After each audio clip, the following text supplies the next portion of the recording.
مرشد یہاں دوست کی دوستی کو بھی خیانت نکل گئی۔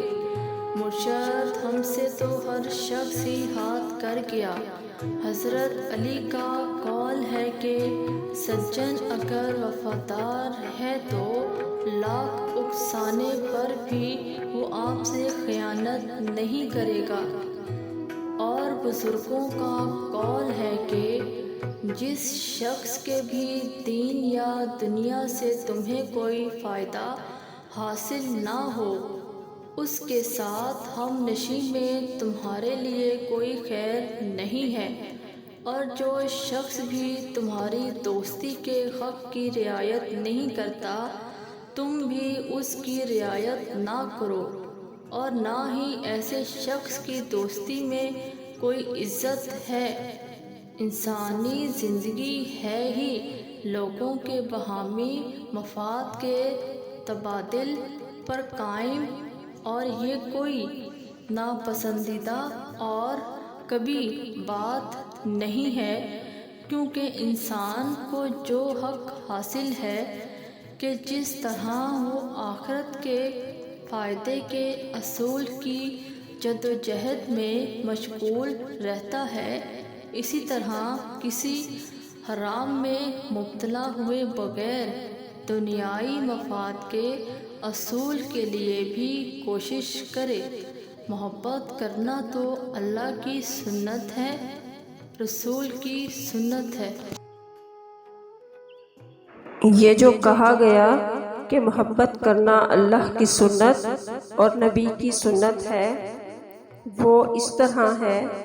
ایک شخص کہتا ہے کہ میں نبی کریم صلی اللہ علیہ وآلہ وسلم کے ساتھ ان کے ساتھیوں کے مابین بیٹھا ہوا تھا، اور آپ صلی اللہ علیہ وآلہ وسلم انتہائی محبت فرما رہے تھے، اور ہر ایک یہ محسوس کر رہا تھا کہ نبی کریم صلی اللہ علیہ وآلہ وسلم سب سے زیادہ اسی کو چاہتے ہیں۔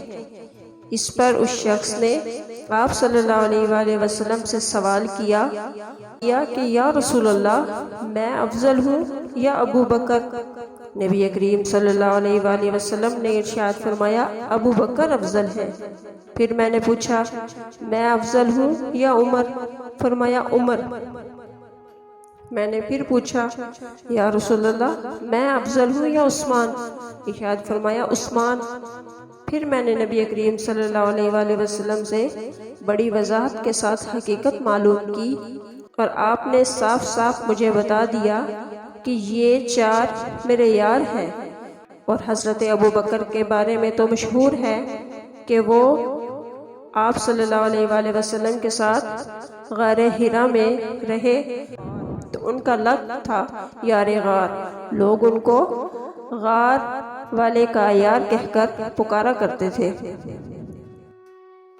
سنو، کہتے ہیں اپنے رب سے ایک طبیب مانگو جو تمہارے دلوں کی بیماریاں دور کرے، ایک ایسا شافی جو تمہاری روح کے زخم بھرے، ایک ایسا راہبر جو تمہاری رہنمائی کرے اور تمہارا ہاتھ تھام کر حق سبحانہ و تعالیٰ سے تمہارے تعلق مضبوط کر دے۔ اور سنو، وہ تم ہو، تم سے ہاتھ ملایا تو لگا رب سے تعلق مضبوط ہے، اسی لیے تم ملے۔ اے دل نشیں، میں نے تم کو مانگا۔